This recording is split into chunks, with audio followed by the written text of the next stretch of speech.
Okay, I'm live.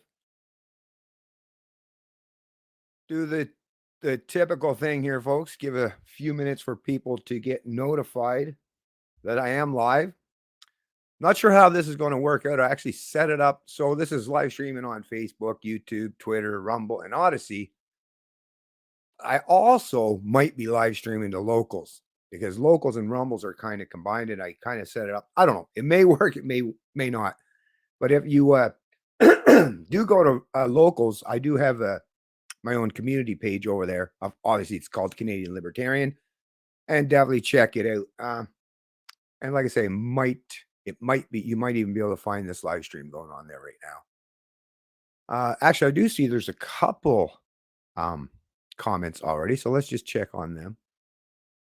Super Simon, Super Simon, got to fix those headlines, but there may be more to the story. Young adult hero saves mom from intruders, and it's wrong and is wrongfully detained by police, causing job loss and lawsuits that cost taxpayers more. Yeah, well, we're definitely going to be getting into that. I mean, the headlines, self defense is a right. I'm not sure if you're talking about my heading for the stream or the headlines of some of these establishment media articles, but self-defense is a right. There shouldn't be nothing really controversial about that. And if it is, well, you know, if anyone believes in their head that you don't have a right to defend yourself, then there's some issues you got to work through there, right? Now, I'm also the kind of person that believes in, a measured response. Well, as measured as can be, I guess, in a situation where you don't know the potential threat or how grave the threat may be, right? It'd be nice. That's a thing when you're thinking of things with hindsight, and you got that time to sit and sift through your mind and think about all the different, play with all the scenarios. That sounds good in theory, but as we know, in real world practice and theories don't always line up, right? Not necessarily. I mean, if let's say you're asleep at night, maybe 1 o'clock in the morning or something, you get awoken to a stranger, an armed stranger in your house. You don't have a whole lot of time to think, well, really you don't. You don't. And the kind of people that took that kind of time, they probably don't survive those encounters too often, depending on the gravity of the threat, right? Anyways, let me just check out. We got another one down here. Hey, Thaco, what's going on? I believe that's it. Thaco was the username, right? I almost forgot. Then I thought the Irishman. Oh, I thought of Irishman in Boondock Saints movie. Shoot, I don't even know if I've seen that. I might have to check that out. Actually, Boondock Saints. I may have a long time ago. It sounds like it might be an older movie. But anyways, yeah, thanks for joining the stream, both yet, and thanks for chiming in. Actually, before I get really into it, while we are waiting, I just want to mention I watched a debate, something that you don't see very much these days, but at least the fine folks at Unheard, Freddie Sayers, he had a debate. I believe it was on maybe a campus somewhere over in England, somewhere or something, or anyways, at a university or something, but, basically it was Peter Hitchens, Constantine, what's his name? Kasim. There was a couple other gentlemen. Anyways, it was 2 against 2, pro and con, like for and against, um, ramping up, stepping up military aid, weapons, and all that stuff, and arming Ukraine, right? And I gotta tell you, as someone that's, I don't support neither side. I don't play for Team Ukraine or Team Putin, right? So I'm a libertarian. I'm all about peace, right?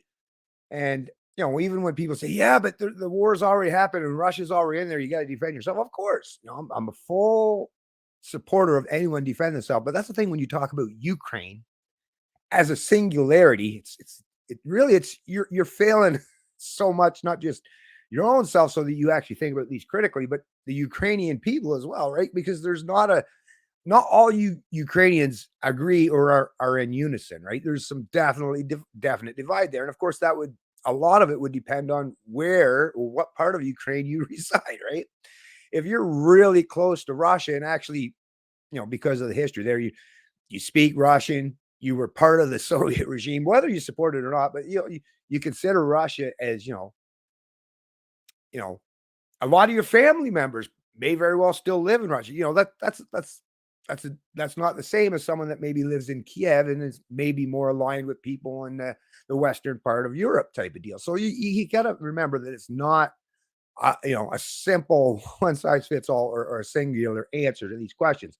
But what I did notice, and they made some great points, both for and against, made some great points. And that's the beauty of a debate is you get to hear multiple perspectives, which you don't get to too much of these days, especially if you're only consuming established media, which is obviously not the kind of people that watch my content, but there are a lot. We're kind of outnumbered in terms of those who do, right? But I just got to point out, I was kind of frustrated. I had another one of those moments where it's like, come on, you got to be thinking about these things. Mention this, please, because one of the gentlemen that was basically in full support of continuing to step up and ramp up arming in Ukraine and providing weapons and stuff, right? Kept using this thing, the pretense that, well, Russia, and we've heard multiple people use it. Russia has these imperialist goals, and if they win in Ukraine, well, then the rest of Europe, right? He's going to continue to try to march on into the rest of Europe. But I just can't help but point out, right? Ukraine, as it is, and even throughout this whole ordeal, even if you go all the way back to 2014, is not part of NATO, right? So Russia, I would imagine Putin and that particular crime syndicate, there's those bunch of status, right? Is their thing was, well, Ukraine's not in NATO. So, and because of we all know about the NATO creep, how you think about it after World War II, basically divvied up from, the Western powers, Western Europe, split down in Berlin, right? The East and the West. And then Russia it was their sphere of influence, and basically from West Berlin or East Berlin on back to Russia, right? And the West dominated the Western portion of it. And what we've seen is over the decades since then is Russia's continual, whether it's willing or just the way it panned out, right? Retreat or shrinking of their sphere of influence all the way to the point where it got all the way back to now, right? All those other countries, Poland, Lithuania, and all these other places, right? And places that join NATO. So Russia's sphere of influence was constantly shrinking. Not once again, not taking a stance whether that's good or bad, but NATO, the alliance, the allies, was continuing to increase and becoming closer and closer to actual Russia's front steps. And that is what Ukraine, in terms of geography, Ukraine is Russia's front door, right? So if you think about it, any reasonable person would see that kind of looks quite threatening, right? I mean, the NATO alliance, think about what the NATO alliance represents. Basically, all of the most powerful countries in the world in terms of the West, right? Canada, the US, New Zealand, Australia, the UK, France, Germany. I mean, just, how many was it? How many members? I mean, dozens, right? That represent NATO, and just America alone, as if America really needs anyone else. I mean, just America alone, the largest military in the world that spends 10 times or as much as the next 10 or 9 countries combined in terms of military spending, right? But the crazy part about it was the fact that no one thought to mention, sorry, just need a drink here, folks. No one thought to mention that Russia could do what they're doing, and no NATO countries have any authority to go in to Ukraine. Now, they're kind of skirting the gray lines there already, right? But they're not in there in full force with all full military might and capabilities of the West. Now, if Russia went beyond the Ukraine borders, all of the rest of those countries, right, except for Finland or Sweden or whatever, but all the rest of those countries that's supposedly under threat of Russia are part of the NATO alliance. So, and we know how that plays out. An attack on one member of NATO is an attack on all, which means it automatically triggers a full-on response of the entirety of the West, right? Is Putin that friggin' insane? I don't know. But just off the top of my head, that threat seems like a misnomer, or at least wildly exaggerate. Anyways, let me move beyond that. There's a few more people. I just wanted to get that off my chest because You got to really think critically about these things. Okay. So, anyways, let me get to the point of where we're at here. So, this, like I say, so as the name of this suggests, self-defense and a right. And yes, this is as it pertains to. Let me just read one article here.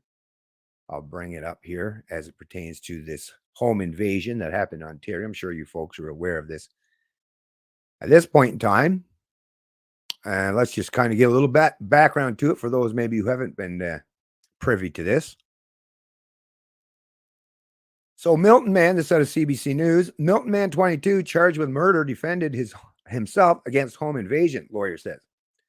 Ali Mayan made first court appearance Tuesday after one man was killed in weekend shooting. A Milton, Ontario man charged with second-degree murder. I believe it was originally, didn't it say, oh yeah, okay, second-degree murder. So second-degree murder after shooting in his home on the weekend was defend himself. His lawyer said Tuesday after his client's first court appearance. Ali Mian's lawyer, Jag Verk, told reporters outside the courthouse on Tuesday that the 22-year-old is innocent. Verk said he will argue his client was acting in self-defense. It was a home invasion. Intruders in his house, armed, dangerous, and he protects himself and his mother, he said. The shooting happened in a home on Gibson Crescent near Ontario Street South and Louise Street, Laurent Avenue in Milton about 5 a.m. on Sunday, according to the Halton Regional Police Services.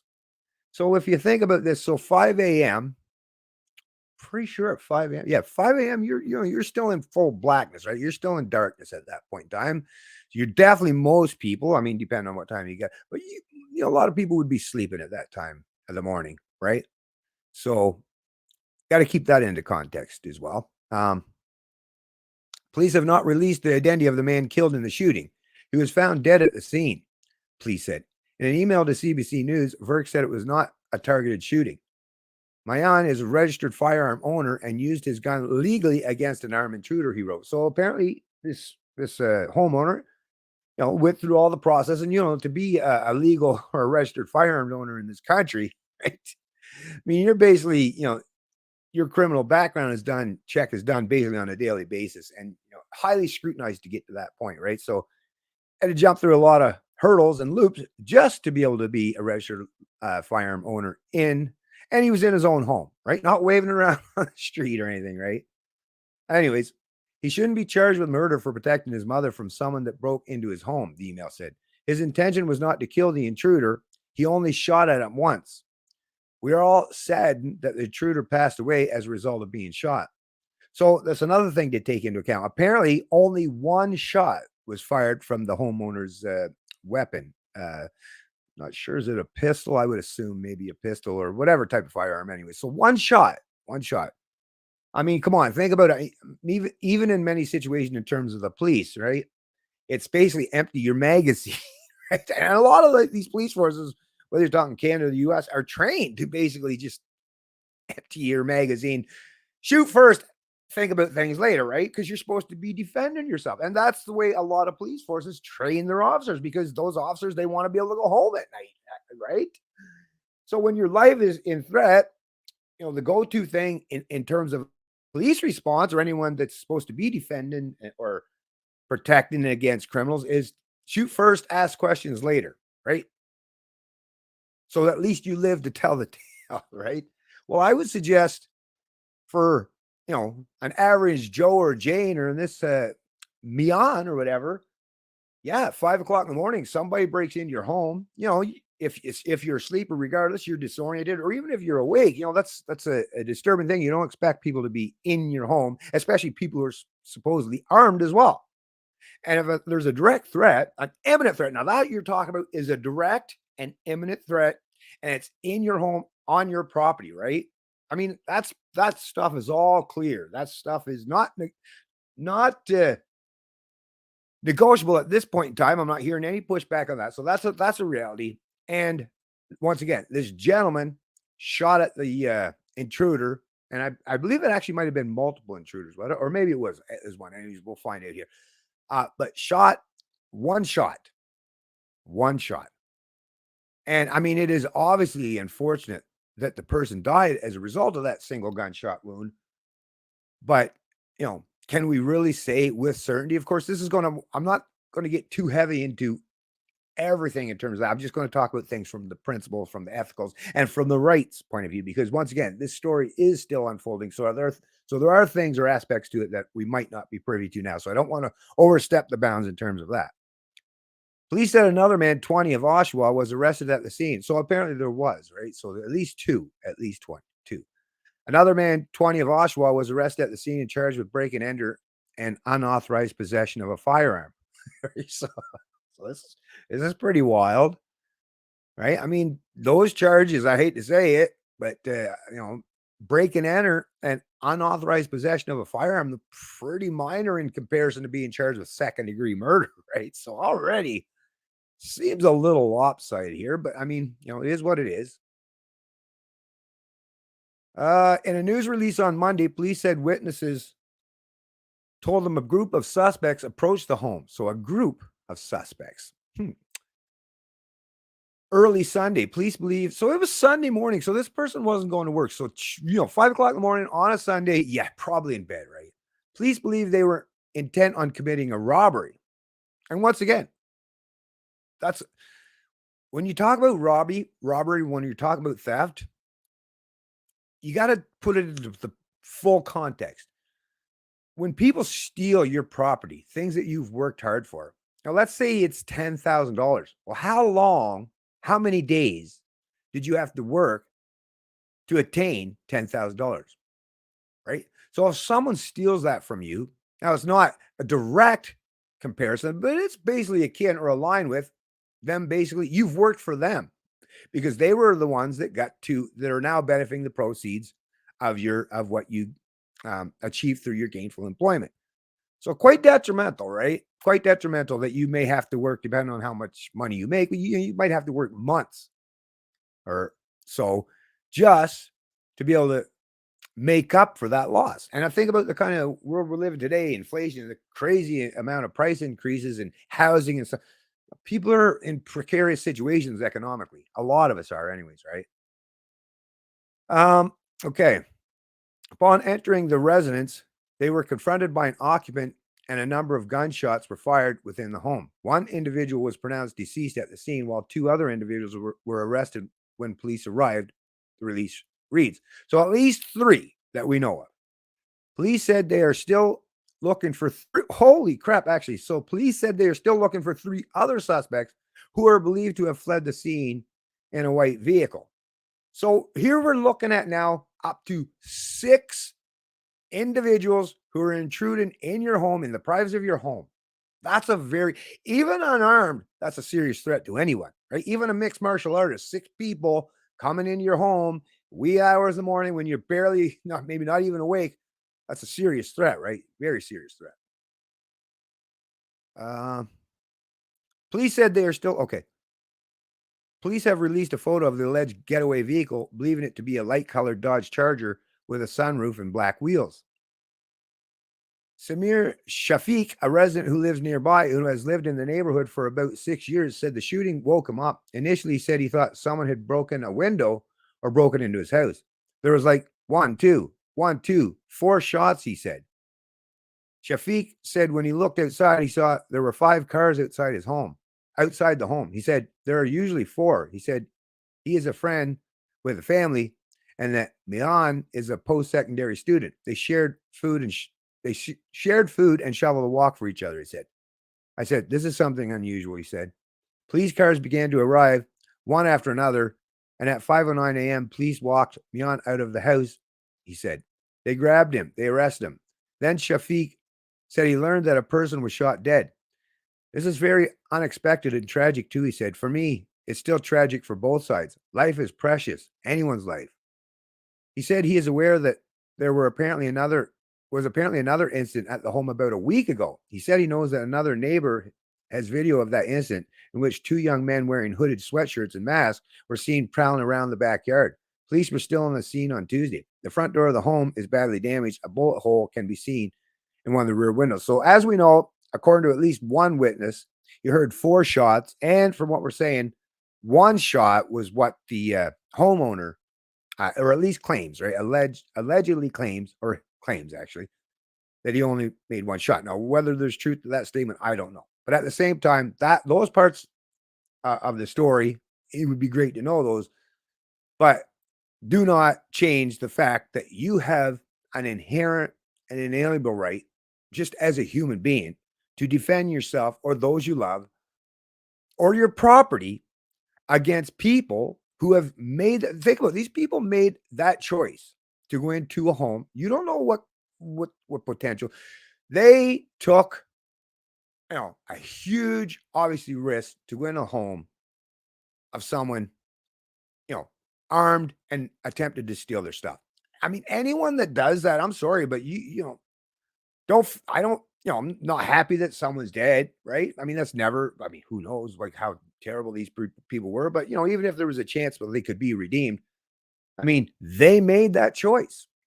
And what's a great deterrent from people making choices like that to inflict harm or to try to, you know, steal from you is, and that's what I always loved about, states like the US and stuff, tell you the truth, the reason why you have a lot less, homicides and such in states such as Texas as you would in Chicago or New York City is the difference with if people know that you're allowed to be armed, right?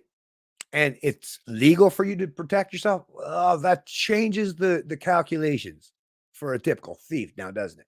Right? Is what they're going to steal worth their life? That's a huge disincentive, right? Without even anyone firing a shot, the fact that you have the ability to protect yourself and the right to do so, what a great deterrent. The best deterrent there is. Police being a half hour away. I mean, that's the other thing. Think about the scenario where you're hearing some of the pushback of people where you're not really supposed to defend yourself. You're supposed to call the police, right? I mean, 5 or 6 people, even just 3 of them in your house, 5 o'clock in the morning, on a Sunday morning. What are you going to do? Hey, just hold on there. Hold on. Wait. I just got to call 911, right? Like paint that scenario or try to play that scenario in your mind. That doesn't make sense. And unless a cop, like even if the police station is only a few blocks away, right? The weapon or the person is right there. It only takes a second or two for things to escalate to the point where, well, as we've seen. So what's that old expression, right? I hear what you're saying, and I understand some of the pushback. We definitely don't want people just willy-nilly, shooting people for no reason. I mean, I'm completely on board with, you don't just, you have to do at least what's necessary in the moment to protect your life. But yes, nothing beyond that, right? But I mean, how do you explain to a person that, or their family, if you don't do what's needed to protect yourself, what happens if you don't defend yourself in that situation? Well, let's say this entire family ended up dead, or then you don't get to take that back. There is no redos. There's no second chance at that, right? What's that expression? I'd rather be judged by 12 than carried by 6, right? Yeah. At least this gentleman and his mother and whoever else might have been in that home, lived to tell the tale. And, hopefully, I'm hoping that maybe the jury, if I would imagine he would choose a jury trial, will see to it that yes, because at the end of the day, folks, the jury, in a jury trial has final say in that, right? But I hope, especially if it plays out the way it seems, is that this man, doesn't end up spending, maybe decades of his life behind bars for doing nothing more than protecting himself, his stuff, and those he loved, right? I mean, that's kind of my take on this particular situation. But let me just get back over. Let me pull this off. Let me get back into the chat and see what you folks, maybe some of your thoughts on that. Okay. Yeah, I see there's a few more people that's in the chat there now. What's going on, Mad Cat? What's going on, Reed Green? Hypocrisy is the standard, right? Yeah, it's for sure, for sure. Hypocrisy seems to rule the day. I'll say this. If anyone wants to enter a home while with ill intent, only deserve what they get. No police should ever get involved except for maybe a cleanup. Well, I hear you. I hear you. I mean, like I say, that to me, it is a difficult thing. I hear it because people, Nobody likes to hear of someone getting killed. It's not a great thing, right? But yes, at the end of the day, if it's you or them, I mean, come on. It's just survival 101, right? Oh, I get what you meant there, Mad Cat, ill intent. See what Stocko's saying here. I have scar on my noggin from New Brunswick B and E like 20 years ago. 2 of 3 are dead. I was wanted all across Canada. Really? I have a scar on my noggin from New Brunswick. A break in an entry like 2 years ago. Wow. That's pretty wild. That is pretty wild.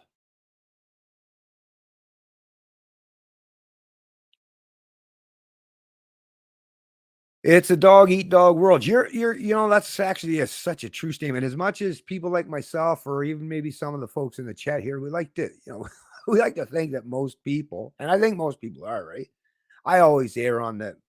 Most people are decent most of the time, not all the time, but you know, I think most people, even if it's just for self-preservation purposes, rather than benevolence, is just kind of mind their business and do their thing, right? Because that's the thing. If you go around, causing harm, inflicting harm on others, that creates a lot of backlash for you. You might have to look over your shoulders all the time. So whether you're just benevolent or you just don't want to look over your shoulders all the time, yeah, it's,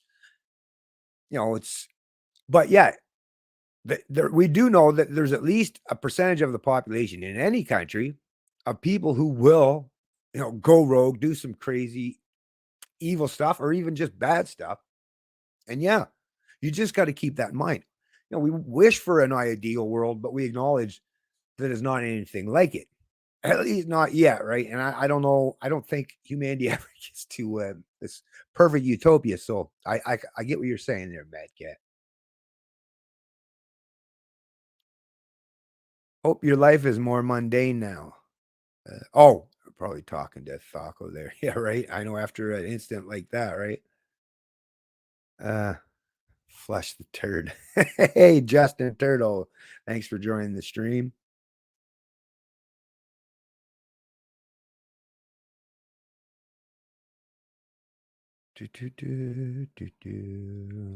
Okay, anyway, so yeah, so that was like I say, that was basically the major aspect of now I will mention that I have a global news article that covered this story as well, where it basically go down, and this will be all linked in the description of the stream, where it basically lays out here, let me just read a little bit here. So this is in terms of like what the law states in Canada in terms of your legal right, or your legal options, what you're allowed to do in terms of self-defense in this country, right? The result was a whole list of factors, Friedman said, to determine whether or not an act of self-defense is reasonable. So these factors include, but aren't limited to. Not limited to. Well, then, so there's extra stuff. So why won't you? This is the crazy thing. Not limited to. So there's, you can just make up stuff. Well, that's the thing when laws are so vague like that. I mean, so open to interpretation, right? And manipulation. The nature of the force of the threat. So these are the things you're supposed to be taking into account, right? Mind you, during a, a situation where there's a direct and imminent threat before you. So the nature of the force of threat, the extent to which, now some of it would actually come quite natural to most people, right? So not to suggest that some of this stuff doesn't make sense. The nature of the force or threat, the extent to which the use of force was imminent, and whether there were other means available to respond to the potential use of force, the person's role in the incident, whether any party to the incident used or threatened to use a weapon, the size, age, gender, and physical capabilities of the parties to the incident, the nature, duration, and history of any relationship between the parties to the incident, including any prior use or threat of force and the nature of that force or threat, any history of interaction or communications between the parties to the incident, the nature and proportionality of the person's response to the use of threat or force, whether the act committed was in response to a use of threat or force that the person knew was lawful. According to these factors, the use of force in self-defense would not be considered reasonable if, for example, the home invader was a small, unarmed 15-year-old boy and the resident was a hulking bodybuilder, Spratt said. Well, I mean, like that's the thing. So the example is obviously one of those ones that, when you're sitting thinking about these things hypothetically and running that scenario through your mind, I would 100% agree with that statement, right? But once again, in that moment, right, do you always have all this knowledge at your disposal, right? Whether the person, their age, or whether they're unarmed. Do you really know? You might know if a person is young or old, but I mean, a young person, especially, even if you don't see a weapon at the time, they may have a weapon that's concealed. There's just too many scenarios where none of this stuff, it sounds good, like I say, it sounds good like in an academic setting or as a thought, a hypothesis, right? But in the real world, we got to keep in mind that a lot of these things, look at the list of stuff. Like, how much time do you have to try to, like I say, there are some things that are going to run through your mind quite quickly, right? And hopefully most people, I would say most people actually, because that's the thing. This gentleman, right? He was in his own home, and especially if he has no prior record of murder or homicide. Well, I would suggest that this person didn't have the intention, right, to kill anyone. If this person was a sociopath or a murderer or something, I would suggest that maybe there would be a history of that. And anyways, of course, not that I know that even, but I'm just saying there's just a lot of other factors that you got to take into consideration as well. You also have to look at your role in the incident. He said, if I provoked you or I have broken into your house and then you respond with force to me, can I respond with force to you? Claiming self-defense. Probably not, because I have an active and unlawful role in sort of instigating the circumstances. Well, I would agree with that too. The history between the two people is another factor. If the person claiming self-defense acted out of vengeance, for example, that isn't considered reasonable. But other factors, Spratt said, such as domestic abuse, could influence a person's belief about the reasonableness of their use of force. So once again, this is the thing, folks. These scenarios, you're painting these scenarios as a post facto, like after the fact, where you have the time to think about these things. Obviously, when you're talking about a spouse or of someone that's a victim of domestic violence, that's something that you take into consideration. But another thing to bring into, even if these people knew each other, what if the person, even if they were related in some way, what if the person is wearing a mask or doing something to disguise their identity? Well, that changes the entire scenario as well, right? The criminal code doesn't force Canadians to measure to a nicety or respond to a threat with the exact same amount of force.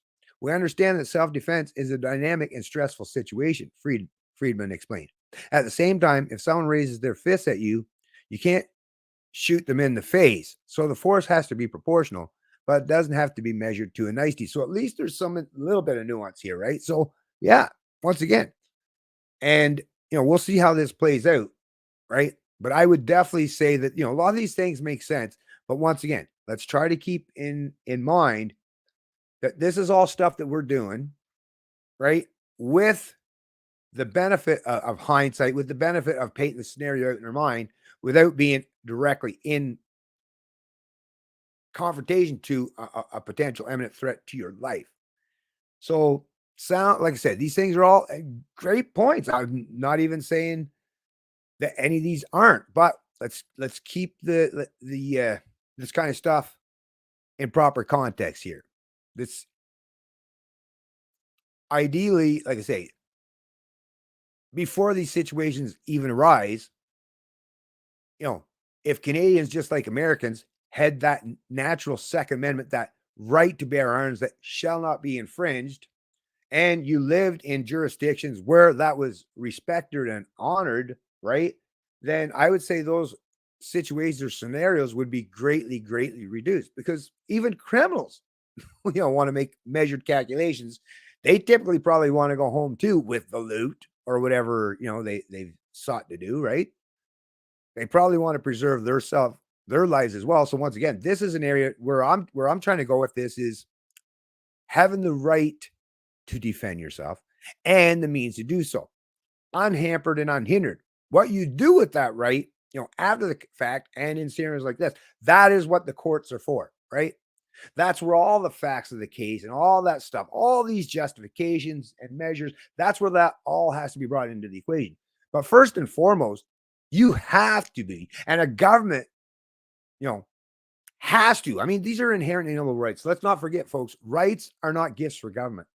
Rights, for them to be a right, have to be acknowledged that they're inherent and inalienable, and a government has to acknowledge that.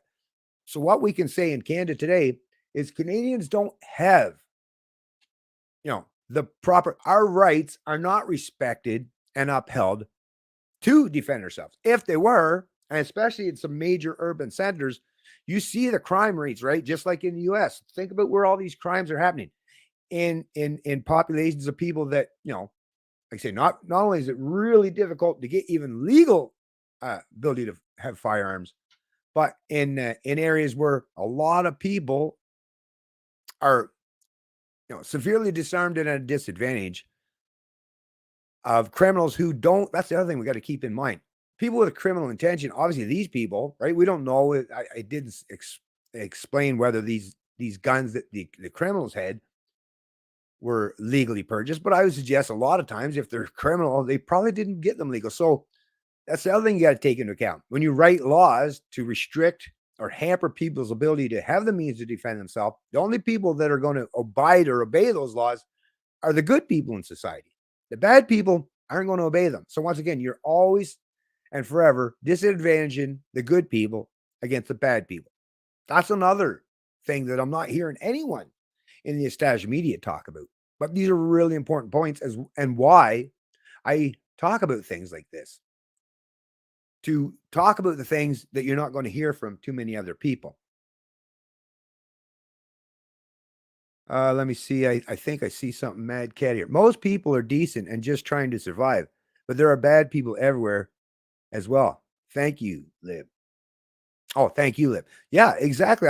That's the thing, right? I agree with you. I think most people, like I said, whether they're it's out of benevolence or just self-preservation, try to err on the side of, having that live mentality, at least in their personal life. When it comes to politics, folks, but that's that's a totally different thing. And I've talked about that extensively, but that's a mind virus right there. That's the cult of statism. That's the religion of statism. That's where it takes us out of the proper realm of thinking critically about things and not. It turns your brain almost into mush, really. That's the problem with statism, right?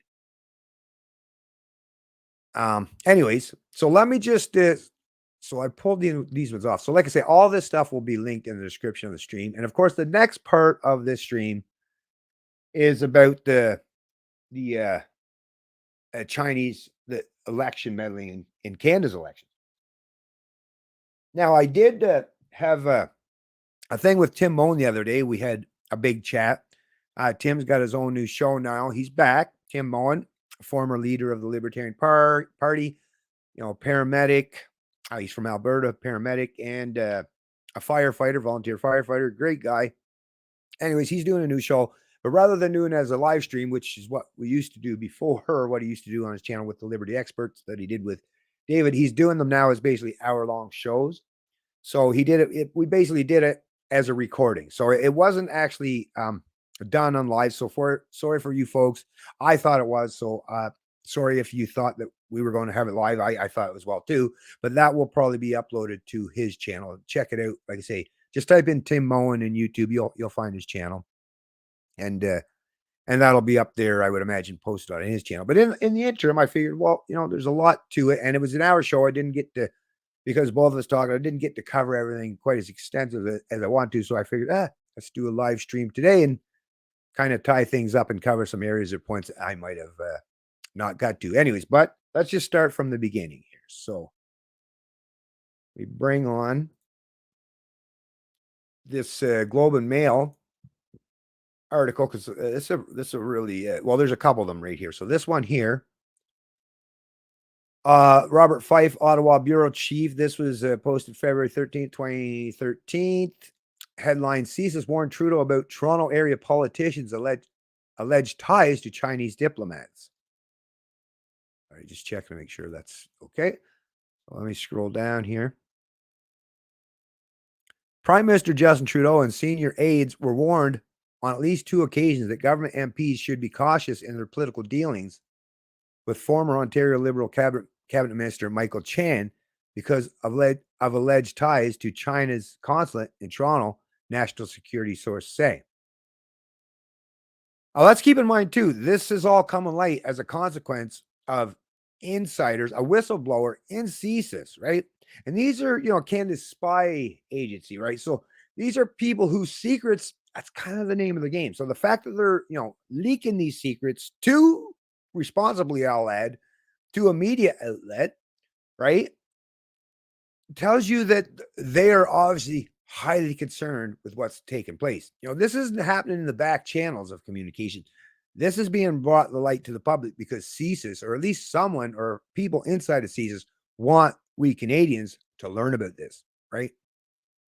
Prime Minister Justin Trudeau and say, okay, the Canadian Security Intelligence Services has a dossier on Mr. Chan that contains information on his activities in the 2019 and 2021 federal election campaigns and meetings with suspected Chinese intelligence operatives, according to the two security sources. So, two. The Globe and Mail is not identifying the sources who risk prosecution under the Security of Information Act. So these are people, like I say, and I got mad respect for these folks, right? This is the kind of people that when I talk about people in terms of status, right? You can work for the state in some capacity. I recognize that. It doesn't make you a statist per se, or even if you are.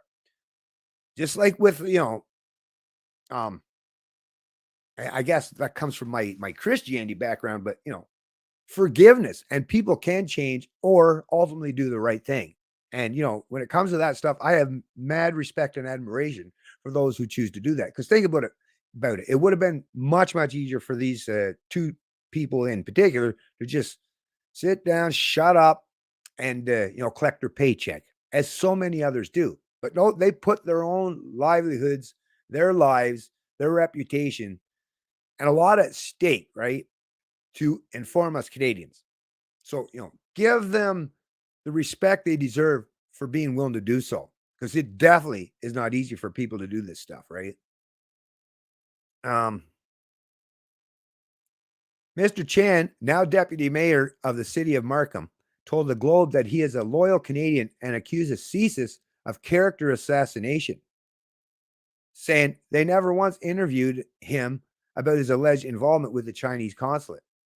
Well, when people are trying to right surveil your activity, your illicit activity, probably not a good idea to let you know that, hey, we're watching what you're doing, right? You might change what you're doing. It might be a little bit more difficult to catch you in the act if you're aware that people are. I mean, that should be obvious there. But anyways,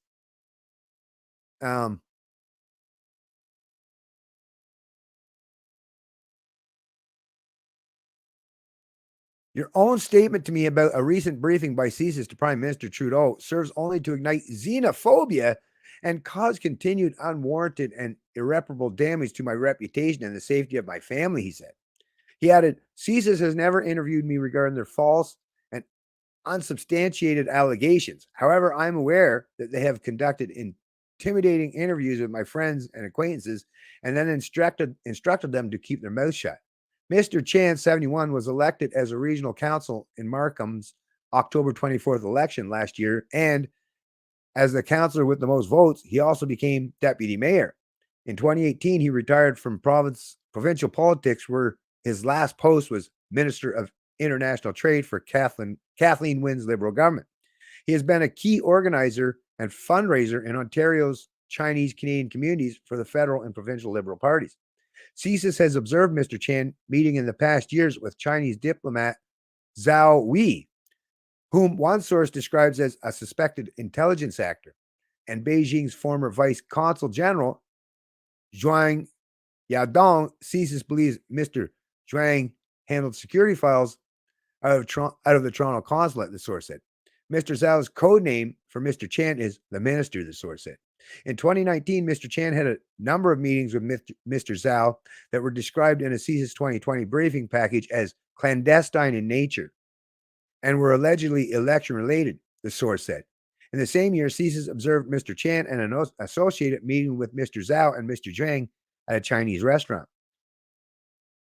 Mr. Chan said in a statement to the Globe that his meetings with Chinese consulate officials are not unusual for politicians. He also said that he met frequently with consulate officials from many Asian and South Asian countries in 2019 relating to business activities abroad. Meetings discuss business and trade between consulate officials and Canadians, politicians or otherwise, are a common practice, he said. Just in case you were not aware, I met a few days ago with Deputy Consular General from China in Toronto and Mr. Wei Zhao. So this is the thing. Now, this is to suggest, and I get it, you're going to have to defend yourself, right? But this is to suggest that CSIS is not aware, right, of the fact that, maybe, I mean, if that is normal or par for the course, then CSIS, why would CSIS choose, or why would these whistleblowers who are putting themselves in grave danger, right? That's the thing. It's not like the entire organization of CSIS is doing this. These are just a couple people, and once again, by doing this, are placing themselves in grave danger. For what? For what? I mean, even if you are xenophobic, right? Once again, are you going to just, I just want to be xenophobic so bad. I just want to publicly put on public display my xenophobia, right? Then I'm going to place my own life and livelihood into such grave danger. I don't know, right? Anyways, let me just pull this off because this is just one area. But this, once again, this points out not just the 2021 election, but the 2019 and 2021 election. And there's lots more to this article once again. So definitely, I definitely recommend you check that out. But for the sake of not going too long with these live streams, but at least covering the points that I deem, at least worthy and necessary to do, I'm just going to move on to the next one. So this is another one from Globe and Mail. Okay.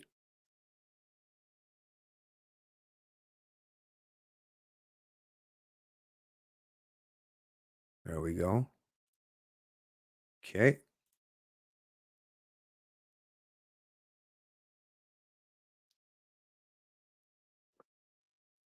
CSIS reports outline how China targets Canadian politicians, business leaders.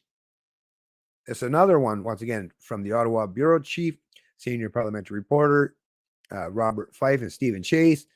This was published February 20th, 2023. Canadian politicians, officials, and business executives are the prime targets of Chinese government espionage that employs blackmail, bribery, and sexual seduction. That's the thing with the blackmail, bribery, and sexual seduction, right? I mean, you can put people into some pretty precarious situations, right? And then mum's the word as a consequence. Or you can use that to blackmail them so that they'll do, right, what you want them to do. And we know this is a reality. We know this takes place, and this is just further confirmation of that. With the country even enlisted the Bank of China in its foreign intelligence activities. Secret and top secret Canadian Security Intelligence Service documents viewed by the Globe and Mail outlined how China instructed its consulates and visa offices to alert Beijing to prominent and influential Canadians plan to visit China. In addition, the Bank of China has been told to inform consulates of travel plans of Canadian business executives attending conferences sponsored by the state-owned financial institution, according to a February 2nd, 2022 intelligence report that is rated top secret. Other highly classified documents viewed by the Globe paint a picture of a broad Chinese strategy to interfere in Canada's democracy and gain influence over politicians, corporate executives, academics, and vulnerable Chinese Canadians. The overall goal is to obtain political, economic, scientific, and military intelligence and neutralize or co-opt Canadian critics of Chinese policies, including repression of Uyghurs and Tibetans, the crackdowns of free speech and democracy in Hong Kong, and its designs on Taiwan. Beijing has said it reserves the right to use force to annex Taiwan, a self-ruled island it considers a breakaway province. This is a realistic threat to all our partners are facing. It is not just about electoral interference, it is multi-pronged, said national security expert Ash K. Singh, a fellow at the Council on International Policy. It's about different levels of government. It is about academia. It is about civil society. And it's about private enterprise. In December 2021 report, CSIS explained how Beijing's ruling Chinese Communist Party used three color-coded political interference tactics to gain influence over Canadians here and those traveling to China. Blue refers to sophisticated cyber attacks on targets, computers, smartphones, and hotel rooms for possible blackmail. Gold referred to bribes, while yellow is what CSIS describes as honeypots. How the CCP employs sexual seduction to compromise a target. Pretty wild. Let me just say, I don't think it's related anyway, but I just have to laugh how I noticed, what was it, a week or two ago on my Twitter page. I did find it a bit strange, right? But I ended up having a bunch of new followers, and without exception, they all had profiles and names that were all of look like Chinese descent. So, but yeah, no, sorry, I'm a happily married man, right? And I'm no fool. All right, not to suggest, but you can see how that could happen, right? Especially for men, right?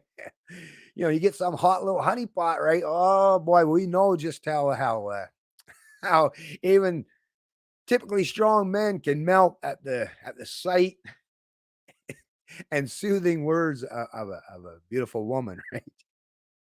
The Globe reported Friday that China employed a sophisticated strategy to seek the return of a minority liberal government and to defeat conservative politicians considered to be unfriendly to Beijing in the 2021 federal elections, according to CSIS documents. Well, that's the thing. And I heard, already some pushback from Trudeau and stuff is, well, more or less that they didn't get what they want in the election. Even if they messed with some writings or did this or that, well, they didn't, accomplish their goals. Well, I mean, if they were seeking a return of a minority liberal government, whether it was as a full consequence of them or happenstance or combination of voters and all this manipulation, well, it actually did work out apparently exactly as intended, right? I mean, that's just the reality, because we do know that we're living under a liberal minority government, although there is that thing where technically, I guess, it's a liberal minority government.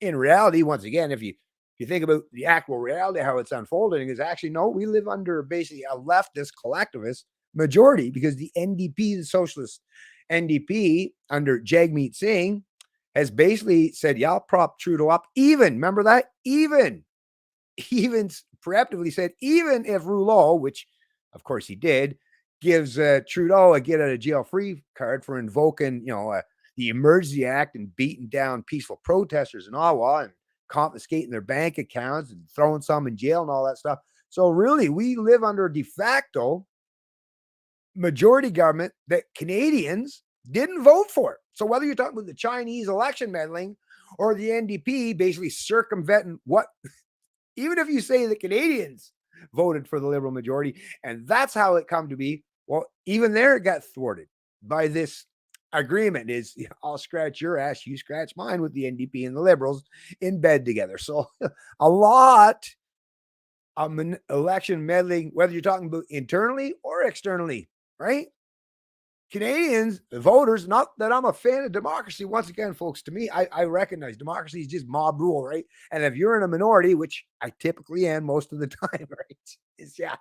Mob rule is not a whole lot of fun for me, right? The two wolves and a lamb sitting and voting on who's for dinner. If I'm the lamb and they're the wolves, it's like, yeah, not a big fan on that democracy, right? So that's the other thing. That's the other thing when you talk about minorities. I mean, think about how many times Trudeau said, whether it's all these acronyms, BIPOC, First Nations people, Black Indigenous people of color, right? LGBTQ2SI, well, constant version of virtue signaling, him and his leftist counterparts in the Liberals or the NDP, right? How it's all about protecting and supporting the minority. I mean, who could be in any more of a minority position today than a libertarian or people that are standing up for freedom or liberty, right? Holy shit.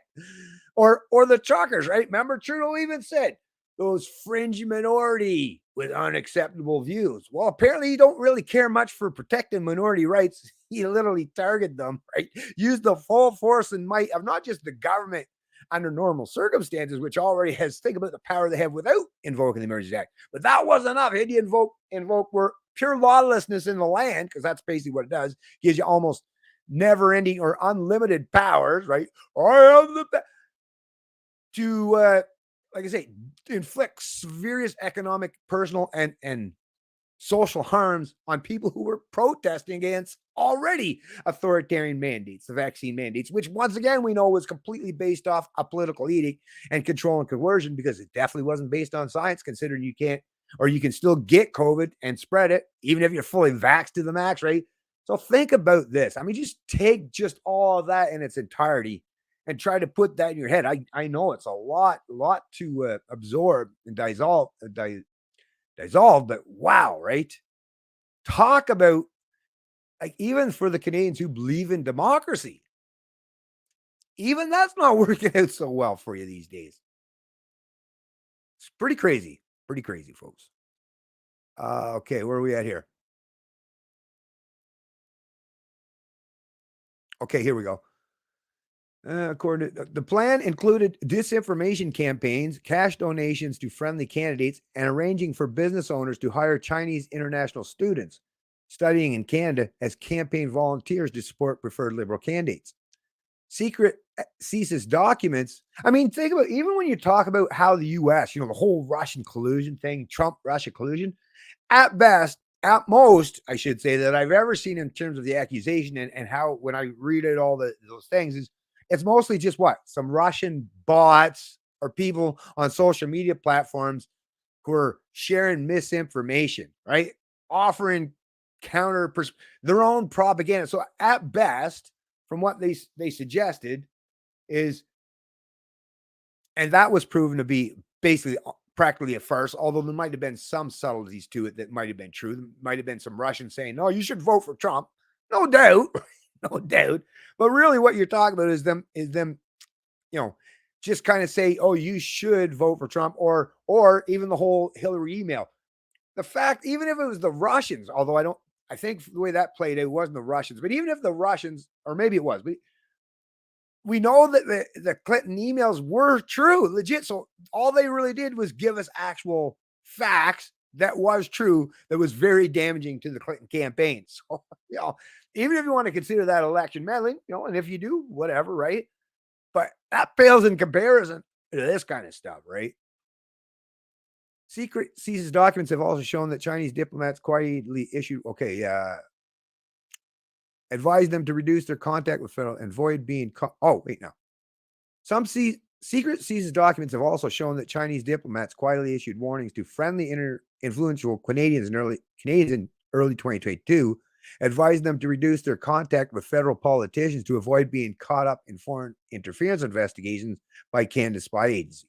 The February 2022 CSIS report explained how the Chinese consulate in Montreal tracks visa applications of influential and prominent Canadians traveling to China. It said the visa center at the Bank of China was also recruited to submit details of Canadians planning to attend major exhibits such as the China International Import Expo trade fair.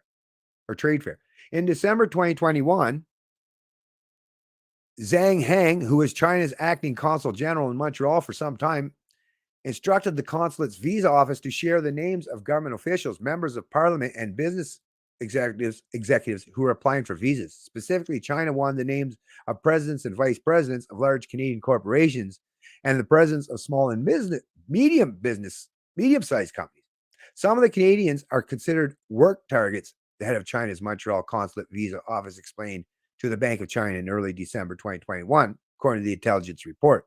Mr. Zhang complained to consulate colleagues that he only found out about certain unspecific Canadians who attended the November 2021 CIIE trade fair from WeChat, the Chinese social media application.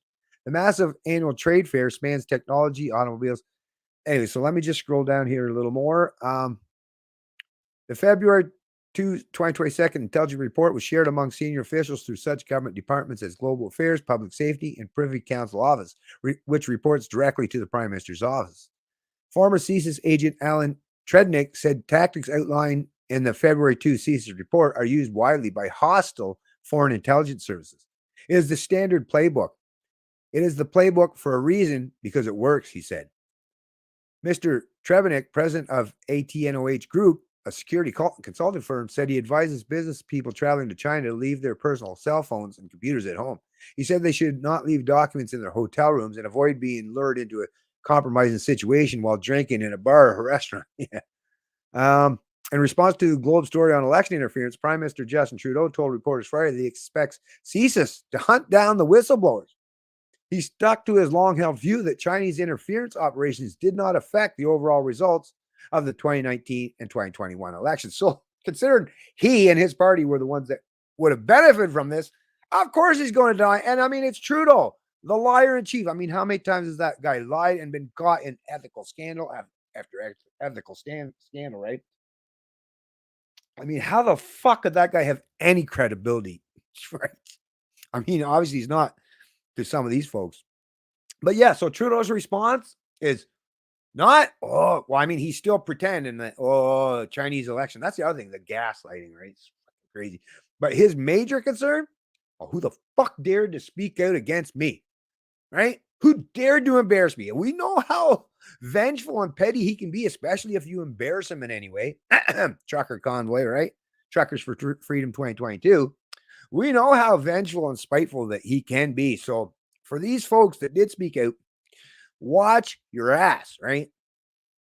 As first reported by Global News, China favored at least 11 candidates in the 2019 election in the Greater Toronto Area. National security source said 9 were liberals and 2 were conservatives.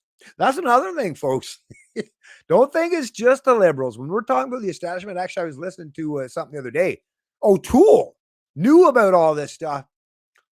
He seemed to be, think about it. All you have to do is be part of the establishment.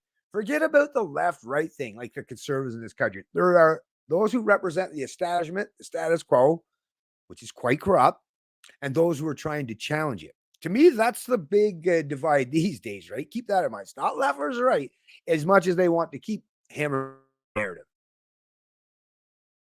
And we're going to get to the part in terms of conservatives, right? Making excuses and covering for Trudeau even, right? So trust me, we're going to get there. I've got that as well. The Globe is not revealing the identity of the source because they risk, yeah. On Friday, Mr. Trudeau played down the reports of Chinese state meddling. The CSIS report talked about how China's former consul general in Vancouver, Tong Zhouling, boasted in 2021 about how she helped defeat 2 conservative MPs. The fact that a Chinese diplomat would try to take credit for things that happened is not something that is unseen in diplomatic circles around the world, Mr. Trudeau. Kenny Chi, one of Vancouver area conservative MPs targeted by China and defeated by a liberal, told the Globe that a disinformation against him during the 2021 election was effective. Chinese social media accused Mr. Chu of being anti-China and said his private members bill to set up a registry for foreign agents would target all people of Chinese origin in Canada, right? So look at this, folks. And like I say, there's more to that story too, and I'll be getting to that in a bit. If you're ordinary Canadians, at least you will find that ridiculous, and you may potentially be able to fact check this information, he said. But some of my constituents, they exclusively rely on the source of information being circulated on social media, like WeChat. Victor Ho, the former editor-in-chief of one of Canada's largest Chinese language newspapers, said he has observed China's interference in Canadian politics for years, but that the practice was even more extensive in the 2021 election campaign. He said he was surprised by the defeat of both Mr. Chu and fellow Conservative MP Alice Wong. Mr. Ho said CSIS was slow to recognize the issue and should have warned Canadians about this interference before the election. What? Yeah. The damage has been done and our democratic system has been harmed, he said, adding that the results of the 2021 election did not reflect voters' free will. Right? If Ottawa fails to take concrete action, Mr. Ho said, the same thing will occur in future elections. The United States and Australia have foreign influence registries where people working on behalf of foreign governments or corporations have to file notice when they are trying to influence public policy, contracts, or legislation in Canada. The Trudeau government has been studying the issue since 2020. I mean, that's the other thing you got to point at, folks. The fact that there's no law. I mean, think about what legislatures do on a regular basis. That's what these politicians do, right? That's kind of their thing. It's their love affair is writing laws, right? To micromanage every aspect of our social and economic lives. But in terms of having a law in the books where you can't have external election interference or meddling, oh, we just happen to forget about that. Oops, my bad. Gee, I wonder why that would be the case, right? I don't think you have to be too conspiratorial minded to figure out why they don't do those things because it seems to work to their advantage, doesn't it? Anyways, before I continue on, like I say, there's still lots more. I just want to check into the chat, see what you folks are saying.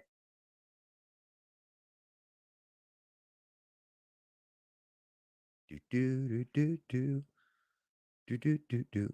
Oh, I see Jay Freedom. Hey, Jay for Freedom, what's going on? Thanks for joining the stream, man. Really appreciate it. Okay. Yes, I agree, Justin. Tim Owen is awesome. I like Tim. Always got along great with Tim. Really good. Of course, part of me wishes he was still the leader of the Libertarian Party, but I completely understand. It's being the leader of the Libertarian Party, whether you're talking Canada, the US, although a little better in the US, obviously, because you'll have a lot more people. Not sizable, not a majority or plurality by any stretch, but at least a sizable more people who are kind of like-minded, right? But yeah, to be a leader of the Libertarian Party in this country, a little difficult. But mad respect for all those who step up the plate, and I'm really appreciative of that. I think their ties to the WEF concerns me more than the CCP. I mean, there's a lot of stuff that's taken place, and these big. That's the other thing, being called conspiracy theorists when people talk about the WEF or like here the CCP. Oh, what is a conspiracy theory? The theory is that there are people who are conspiring to do nefarious things, right? I don't even know how you can use the term conspiracy theory anymore because it's conspiracy fact. There's no theory that people get together and conspire to do things. I mean, come on. I mean, yeah, humans breathe oxygen. Like water is wet in liquid form, and people conspire to do things. I don't know why that is so. Well, we know that. So Bernier keeps bringing up Polyev being a WF member, but wasn't he too? Yeah, when it comes to that stuff, like I say, I don't get into the personality stuff. My thing with Bernier, as you know, I mean, I was a founding member of the PPC, right? And I tried my best. I mean, to this day, if you go back on my videos, I interviewed a lot of members and supporters and candidates of the PPC, and I tried my best, folks. And I got to tell you, it was just constant, the cold shoulder. Except when they could use me, right? At least because that's the thing. They know they need to reach out to people who are challenging the status quo. If you're going to be a party like the PBC who's going to challenge the status quo, you kind of got to try to get people who are like-minded or at least against the status quo, get them on board. So I do. And at the time I thought they had good intention. And who knows, there may very well be some. But as far as I'm concerned, I felt the cold shoulder. And since then, since the election, even colder, right? It's like, hello, I'm still here. Hello. Right. So I don't know. Like I say, when it comes to that stuff, it's weird because former conservatives, former liberals, blah, blah, blah, seem to get positions, especially former people in former government positions, right? Ended up being a lot of the candidates for the PBC, where someone like myself, not even ever part of the system, right? No, can't. We'll leave you kind of at the back of the bus there, right? As a libertarian, it's like, well, okay, but didn't this guy try to claim that he had some libertarian leanings? Like, well, wouldn't a libertarian be someone you would think you'd bring me up closer, right? Hey, this is someone, but no, apparently not. Apparently not. But anyways, let's move on beyond that. Cause like I say, liberty is a state of mind. I'm not into these cult of personalities in terms of politicians. Even Pierre Poilievre, he says some great things, but then I have my sober second thought. I'm normal. I get my hopes up like anyone else, but then those sober second thoughts and then I have to ground myself. It's like, yeah, when's the last time a politician, right? We get back our freedoms from voting for, especially an established political party, right? Right? Even if one of them let's just say Pierre Poilievre has rock solid credentials, although no, not in his past, he doesn't, right? Of standing up for freedom and liberty in this country, which he doesn't. But let's just pretend that he did for a minute. it's still that whole that that underlying rot, that belly, that institution of conservative, the Conservative Party of Canada, or provincial levels or that have been the establishment and still maintain the establishment. Can I really trust that? No, of course not. Doesn't mean that that's the thing. I can walk and chew gum at the same time. I can be a libertarian and say, well, if you are going to vote for one of those establishment parties, I would say it's not going to do you any good. But if you are going to do it, if you're going to play that game, well, yeah, at the very least, Pierre Poilievre is saying some things that we agree with. So maybe I don't know, right? That's my best hope when it comes to that stuff. Um,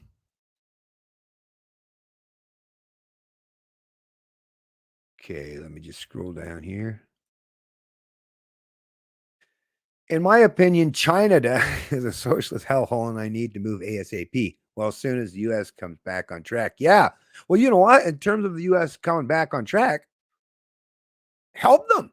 Lead by example. The more people that have liberty oriented, right, mindsets, then yeah, the more of them. That's the thing. The problem is the liberty oriented folks will get displaced and outnumbered by those who aren't. So yeah, I mean, if you have the means and the ability, right, and can do so, what's stopping you? Just kidding. But anyways, I totally get it. I totally get it. And America is really the last holdout for liberty in the world. And I wish them the best, of course, of course, of course. Now, for me in particular, I've just got so much. I think about it all the time, and the day may very well come. Never say never, but my entire family, my roots, everything it is here, and not just in Canada, but in New Brunswick in particular, and of course, well, my wife's family is Ontario, but a lot of I don't want to just leave everyone behind, kind of deal in terms of that. So I'll stay and fight. I'll stay and fight. Okay. Yeah, I just hope that if there's an influx of people moving to the red states. Yeah, and New Hampshire. I mean, look at New Hampshire, the Free State Project. Beautiful. And by the way, folks, if you haven't checked it out, NBC did a multi-part series on the State Project in New Hampshire. And, it's an established media outlet, and I'm sure they try to paint them in. But hey, they're getting even the attention down there of the established media, right? So it's pretty cool. Lead by example. And I know that there's even an initiative here in New Brunswick called I actually have this open here. It's called the New Brunswick Free Province Project. And I'm going to do a standalone live stream talk about that someday. But yeah, and who's to say there's not other ones in other areas or geographic or jurisdictions in Canada? And yeah, that's because liberty, like, hard to affect things that are thousands of miles from you, right? But the more people who live in your locality, in your particular district or jurisdiction, who are more freedom oriented or have a live let mentality, that's a beautiful. That's at least a good basis or foundation to start from, right? Even while the state exists, well, at least in your area, right? You'll have the least statist option, right? And people who are at least going to at least attempt to be a bulwark against the authoritarian. So, in the system, outside the system, anything that you can do to create as much real world freedom for you, that's always a good thing in terms as far as I'm concerned. Okay, actually, so I'm going to jump back in here because, like I said, I got lots to cover. So let's just listen to this part here. Um, or which this one I want to do first. Yeah, let's do this one first. Okay, there's a lot to cover, a few videos to cover here. So let me get these ones out here. See if that's all set. Yep, there we go. I got to make sure you folks are going to be able to hear this. So let me just move my here. Last month, a global news story reported China's Toronto consulate funded at least 11 federal candidates in the 2019 election, and that Trudeau was briefed about the allegations in January. But Trudeau continues to say he was never given any intelligence briefing that China had specifically done so. Meanwhile, our CMP Commissioner Brenda Lucki sent a letter to the House of Commons Committee this week stating there was no evidence at the time of foreign interference in the 2019 federal election, but the RCMP can confirm it currently does have investigations into broader foreign actor interference activities. So, is more transparency needed from the federal government? And is Canada even doing enough to fight back against foreign interference? Joining me now are foreign affairs critics, conservative Michael. Actually, before I continue on, this is not extremely loud. Just want to check and make sure. Scroll back here. I'm going to scroll the bottom of the comments. If some of you, if one at least would let me know, is the volume loud enough? Can you hear it? If one of you would just answer in a comment down there, so that I know that you can actually hear this well enough, would be great. I would really appreciate that, folks. I actually wonder if I can turn it a bit low. Okay, thanks. Appreciate that, Jay, for freedom. Let me turn it up a bit more here. Okay. All right. So then back to it. Chong and the NDP's Heather McPherson. Good morning to the two of you. Nice to see you. Michael, I'm going to start with you because, on the one hand, the Prime Minister has not said explicitly whether or not there was Chinese interference in our electoral process, but then he says he can reassure Canadians that the 2019 and 2021 elections were not interfered with in a way that would significantly change the results of the elections. What is your concern about this? Well, Joyce, I think the Prime Minister is parsing his words. What federal authorities have said publicly, both CSIS, our intelligence agency, and Elections Canada, is that overall election integrity wasn't affected, and that overall the elections are free and fair. And we accept that verdict. No one's questioning the overall result. So as you can see already, this Michael Chong, a conservative, and this other lady who is not along with, right? Right? In agreement, which is an NDP lady, right? Some from the NDP. Right? Both in agreement. Oh no, the election wasn't the outcome wasn't affected. Well, let's see. To me, it's like that's so weird. That's such a weird thing to suggest. Like, so incompetence is an excuse. Oh, they weren't good enough to completely, but they only wanted a liberal government. So that's the other thing is, well, they kind of did get what they want, right? So I don't know, anyways, but let's continue on because there's even more. Like, wait till you hear the one thing that he says here that, yeah, wild, folks. Of the 2019 or 2021 elections, or that overall the elections are free and fair. What we are questioning is the integrity of certain local riding associations and certain candidates that CSIS has indicated were targeted by Beijing. So that's what's in question here. And so we should allow the Prime Minister to obfuscate the heart of the matter here, which is that Beijing has interfered in our elections, targeting certain riding associations and certain candidates. But so Heather McPherson, how can we say that the integrity of our election is intact and at the same time say that a few of these ridings may have been tampered with? I keep thinking there is a contradiction in the answers we are getting. You think? First of all, nice to see you both this morning, and I agree with you, Joyce. There is some contradictions in there, and what that does is it undermines Canadians' trust in our democratic institutions, and this is our biggest concern here. So yeah, we do need to get to the bottom of this. We do need to find out. We do need the government to be more transparent with Canadians, share the information that they have with Canadians. We do have some parliamentary processes that we can utilize, and I think that's the first step. We do need to find out this information. For me, that's the first priority. But you're right. The information that we're getting from the government right now is not just contradictory. but it's damaging to Canadians' perceptions of our democracy. So Michael Chung, so RCMP Commissioner Brenda Lucki has confirmed her police force is investigating broader foreign interference activities. So does that concern you? There seems to be something out there that is being hinted at, but Canadians have no idea if these are ghosts or is this a reality? Joyce, that's a very good point. And here's the heart of the issue.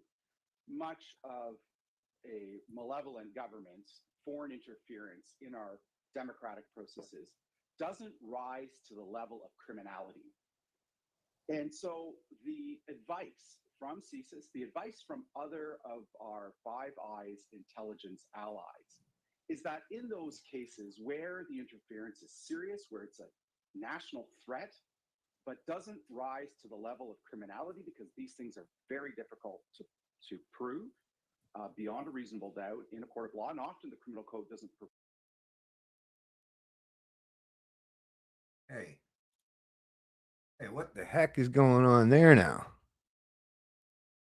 Let me check my live stream here. What's going on? Everything's still good over here. I don't know why that kind of blip. But did you folks catch that?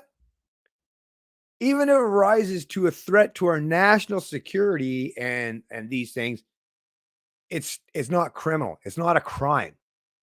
Wait, what? Wait, hold on now.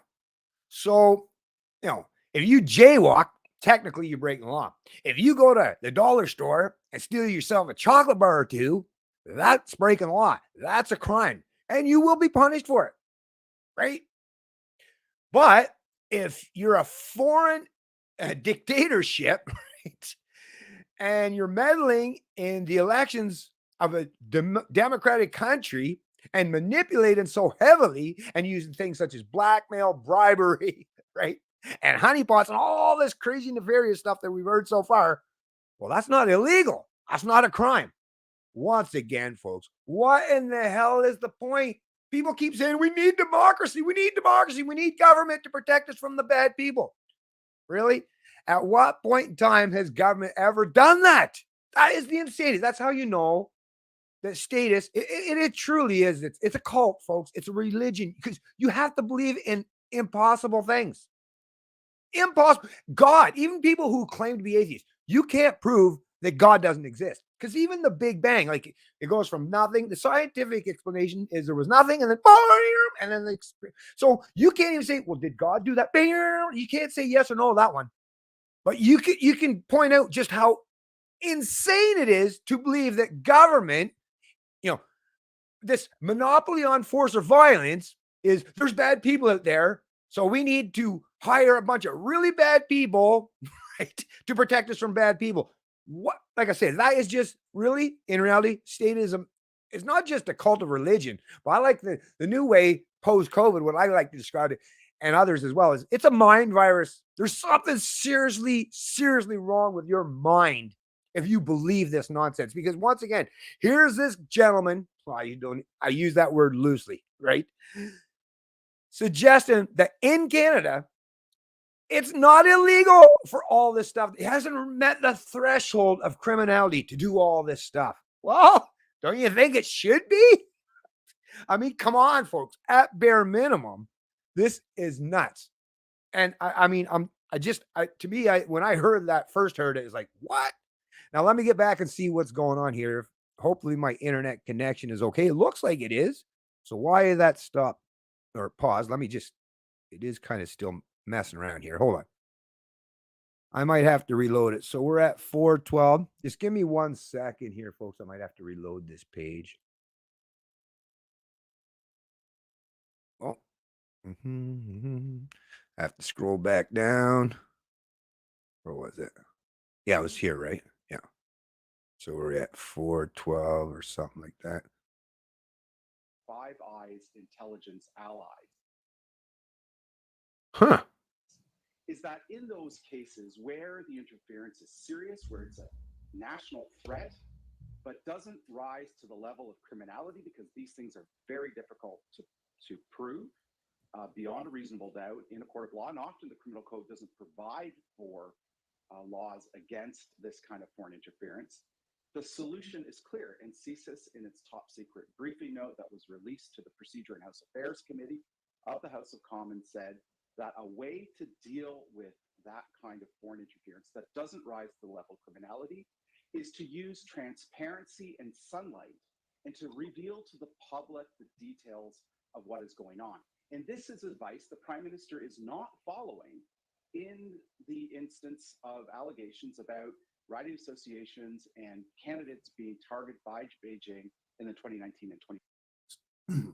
So, anyways, folks, that was, I think, the most important information. Now they're just going back into campaign politics. Like, Trudeau is bad for doing that. Vote for us conservatives or the NDP lady, right? It's like, yeah, them Trudeau liberals. I don't know, but so they're going to play politics with it. But once again, multiple times, this gentleman on one of our national networks, right, propaganda outlets, basically admitted, although I will acknowledge that even CTV, they're like, what's going on here, right? Yeah, I imagine even some of the people in some of the, even I would imagine even the CBC, there's got to be at least a few of them going, okay, really? I can't keep doing this is insane, right?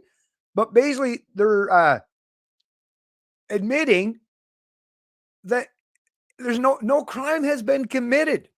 Now we should, shine a little light on it, but nobody's going to get punished. We're not going to go back and maybe see if Canadians actually the result of both the last two elections, should be something different. I mean, think about how things might have changed, right? But although if it was one of the establishment parties where they really changed that much, I don't know. If it had been O'Toole, would we really be under much of a different government? I don't know, to be honest with you. So I get that part as well.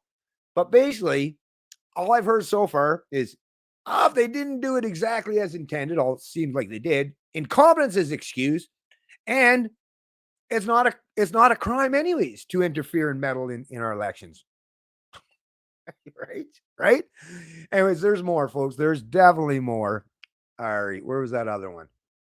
Oh, let's get Trudeau here. Listen to what Trudeau did.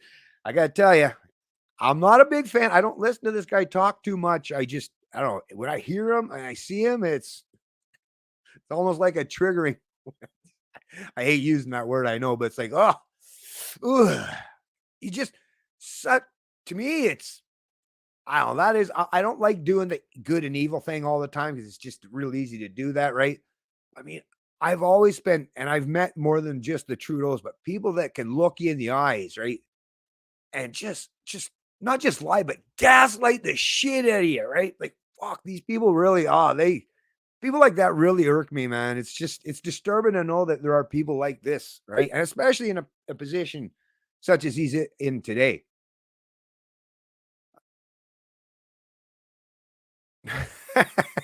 Yeah, I hear you. I hear you, man. Take a gravel because it's coming.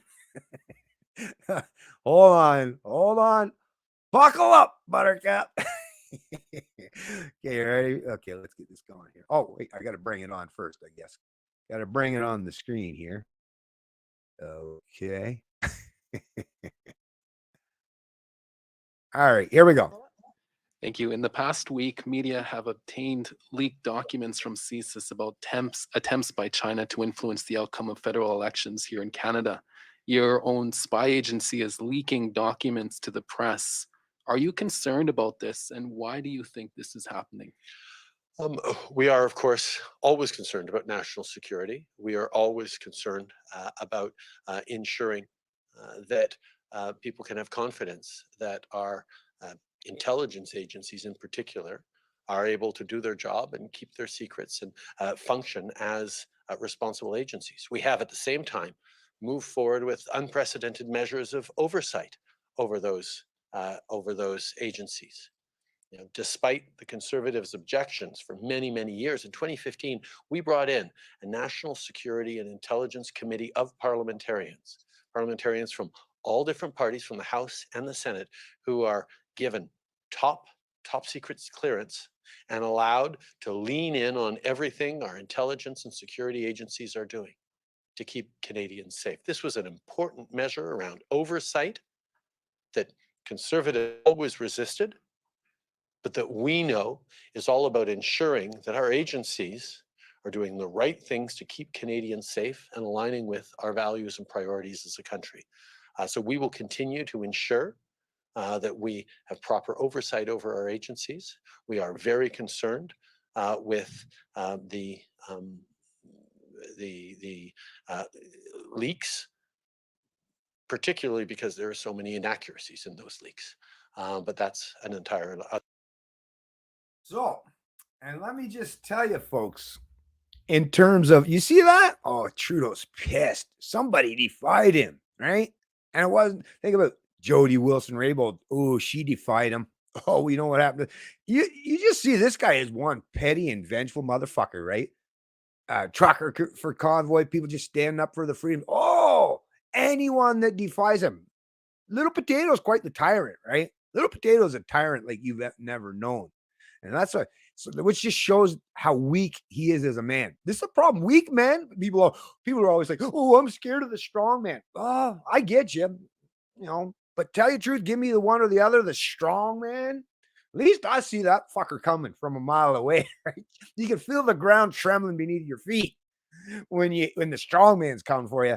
But someone like Trudeau, oh no, he wants to pretend he's your best friend, get you right up, give you one of those big hugs. And as soon as he does, fucking shank you, right? Yeah, those are the people you really got to watch for, folks. Really, too late, didn't reach the ground. Good one, Jay. Good one. But yeah, think about this kind of, he's more pissed off about the fact that someone dared to defy him. And like I say, whoever you people are, not that I suspect you might, although you might now watch my video, right? Or live stream. But I got to tell you, if you're one of these CSIS people that are, bringing this information to light, I got to say, I got respect for you for doing so. A lot of respect for people that are willing to take these kind of risks because, Trudeau, he's going to come after you. And what was that little last thing at the part there, at the last again? Just 1 sec there. I missed that.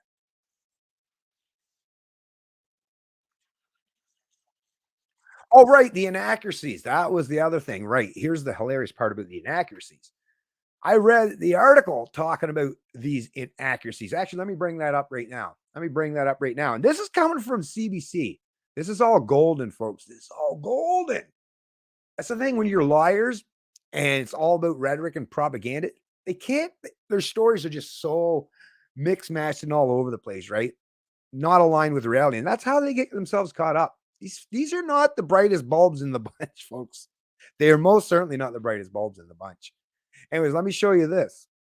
So these inaccuracies. Well, here we go. Here's CBC, not CTV, not Global, but here's CBC. Trudeau's own propagandist arm, right? Look at the money he's thrown at CBC. Now there's like, how many of them are all making well over 100,000 over in the CBC? And he's been buying them off left, right, and center. But look at it. Okay, let me just read it. So leaks alleging China interference in 2021 election have inaccuracy, Trudeau says. Top secret CSIS documents leaked to the Globe and Mail suggest China sought to ensure a liberal minority. It's reported by Darren Morgan, February 23rd, 2023. Prime Minister Justin Trudeau is questioning the accuracy of recent top secret leaks to the media that allege China interfered in the 2021 election and 2019, CBC, and 2019.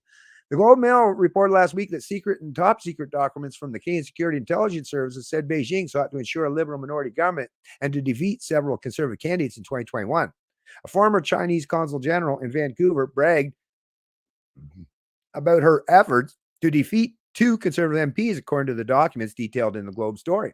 We're very concerned with the leaks, particularly because there are so many inaccuracies in those leaks, Trudeau told a news conference on Thursday. Since the Globe report emerged, Trudeau has maintained that Canadian voters alone decide the outcome. Alone? Alone? There's another lie right there, right? You can't say alone. That's a blatant lie right there. Decide the outcome of the election, last federal election. An assertion he repeated on Thursday. You got to remember, that's another thing too, folks, in case you forget. Well, most people won't, but he called an election during, supposedly, the big scary COVID outbreak where they had to lock everything down, shut down business. Well, you could go out to an election. Matter of fact, you could go to Walmart too, right? But I mean, we all know about the hypocrisies and the bullshit when it comes to that stuff. The election integrity held, he said. That does not mean, nor have we ever contended, that there isn't ongoing efforts by countries like China to interfere in our democracies. The prime minister, here we go, folks, here it is. The prime minister didn't specify which parts of the leaks are inaccurate. So, right? If you want to lend any actual credibility, which we know he has none, but if you at least want to let on or at least gain back some credibility, throw out at least one or two, throw a bone to the dogs or something, right? Here's a couple inaccuracies. See? Didn't offer a one. And if he had it, he's got all these people standing around. Somebody would at least have him prepped up and say, here, use these examples where it was wrong. Offered nothing. So reality over rhetoric, right? That's what I like to say. Okay, yeah. So anyways, there's just a couple more, folks, and then like I say, all of these, everything that I've covered in this is all going to be covered or be linked in the description of the video below. Truth is Chinese. Okay, this was actually basically just reiterating the same thing. This is a global news. Yeah, global news. So not Global Mail, global news. So, China is trying to interfere, but Canadians alone determine recent elections. So Trudeau, once again, offering up the rhetoric. It's just a 3-minute video. Yeah, for the sake of giving Jay a break, I won't play. But there's a couple Toronto Sun ones. So this is one from Lily. Trudeau tries to divert again on allegations of Chinese election interference. This one's out of Toronto Sun, I believe Edmonton editorial. China's interference in our elections exposed from Post Media. This was posted on February 20th. And hilarious enough, I just got to show you this one because, we have our own basically New York Times and Washington Post in Canada. Well, I mean, a lot of these media outlets could kind of be along that lines, but I think the Toronto Star takes the cake almost when you're talking about leftist narratives and propaganda, right? How that place is still even surviving, I don't know. Oh, yeah, that's right, too. Off our money because Trudeau forced us to prop them up, right? Nothing like being forced for your own propaganda. Anyways, but check this out. This is how the Toronto Star, at the very least, I will say, at the very least, let me just say this first and foremost, because I give the established media a hard time, rightfully so, right? A lot. And they deserve it a lot, most of the times. But at the very least, what we've seen is CTV, CBC, Global News, and the Globe and Mail, all at least, minimally or whatever, however you want to look at least trying to shed some light on this and hold Trudeau's feet to the fire. Just a little bit even, right? Just a little bit. Even, I get it.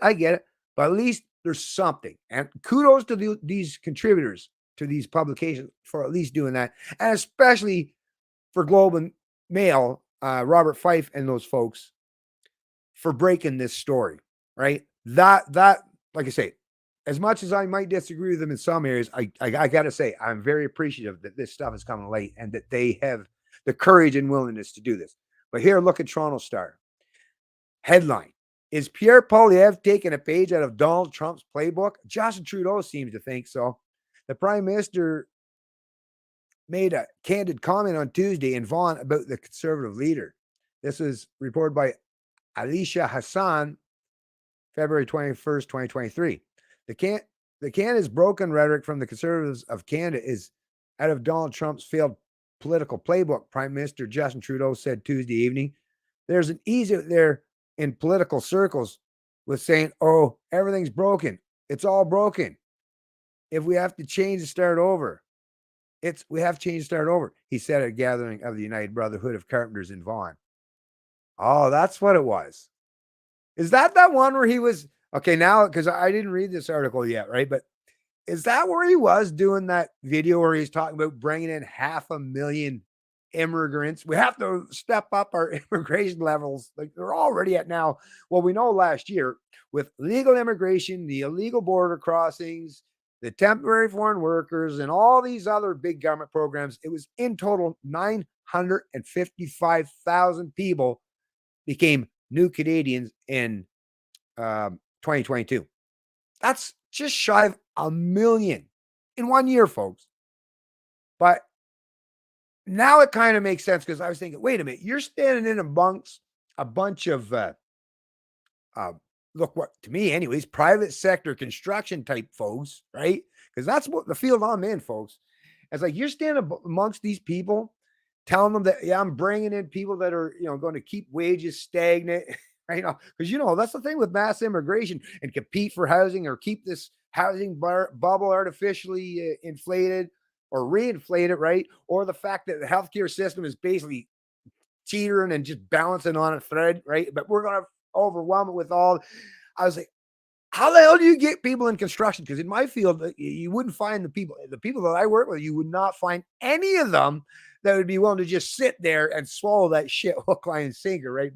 There'd be a lot of anger and resentment and people yelling in the background if that was the case. Like, what the hell kind of crap are you talking, Trudeau? But if this is as a suggestion, we have, he said, a gathering of United Brothers. So what? That's the thing with unions. People in unions, and not that I'm not completely against unions entirely, especially when you're talking voluntary, but because there's so much in terms of getting in bed with each other in terms of government unions these days, that's what I'm against.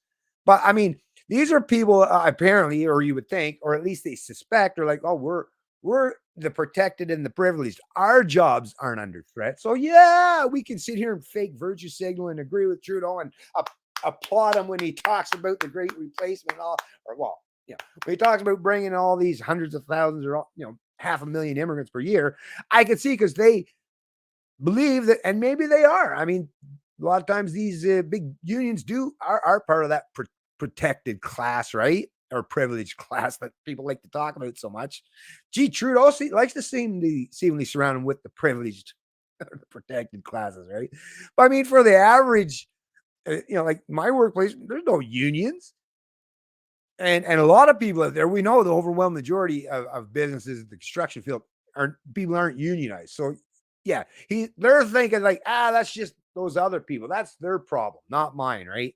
Once again, that's the thing with objectivists and libertarians is we're not utopians. We recognize how humans actually function and how incentive structures work and stuff too. So that's why, same with Austrian economists, Keynesians, like these models where you picture humanity as this perfect little, it's not a reality. Never has been and never will be.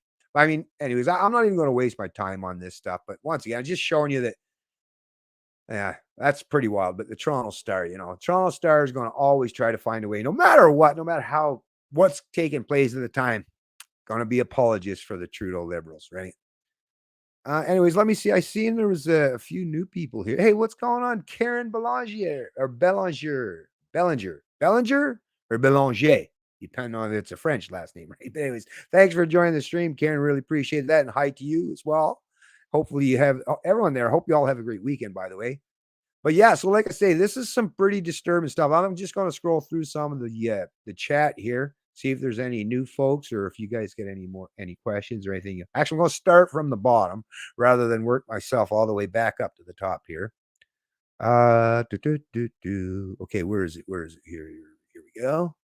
My union was fighting for more money. We all voted no because we understood the province is broke and we don't want to lose our jobs. LOL. Hey, listen, well, that's the other thing too. I don't even begrudge, to tell you the truth. A lot of people aren't getting paid, wages. I'm not sure in your particular situation, but I'm definitely not adverse to people negotiating for wage increase. But like I say, the problem is with these unions, and it's not that I begrudge anyone. It's just that to me, it's like just another like you got government in your pocket, right? But then to me, a union is just another seemingly bureaucratic institution, right? That's just digging more into your pocket. Now, I suppose there is net benefits to you. So, like I say, especially my big thing in particular is if it's unions and you're getting connection from government, or if you're especially a government union. That's the other thing that I could never understand is if you're already working in the public sector, you already got the most secure job. And now, as you're seeing, like their pay is way outstripped comparison to those in the private sector, much higher actually than those in the private sector. So, and like I say, you basically got a job for life because there is no actual business model when you work for the government. So what the hell do you need a union for? You're already like I say, at the upper echelons of society and one of those privileged, right? But yeah, anyways, but yeah, I mean, you got to be reasonable, right? And that would be with anyone in any business. Yeah, if you're if the owner of the business saying, listen, I can give you all raises, but we might not be able to sustain the business model or something, it's totally understand. That's the thing. And to me, I don't ever suggest I can't pretend to know what's best for everyone. That's the beauty of the free market is I would expect if we lived in something even remotely resembling a free market, someone like yourself, let's say if you are, especially when you're talking with the Pareto principle, right, is if you are one of those, 10% of the people that's putting in 90% of work, or sorry, 50% of the work, right? The hard worker, the go-getter, the one that, puts in the late hours, right?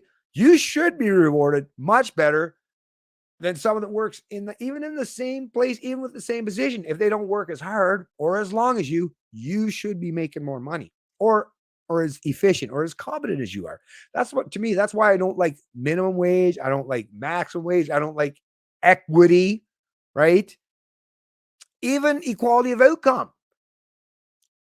Give people no opportunity, but no, the outcome should never be equal, or the goal should never be equality of outcome, because we're not all equal. And we all know that when we go to work or when we go to school or when we go anywhere or in any competitive venture, we know we're not all equal. So equity it basically flattens the curve of the people who are most competent or strident to try to do the best, right? And that's a terrible thing to punish people that should be rewarded more than those who don't.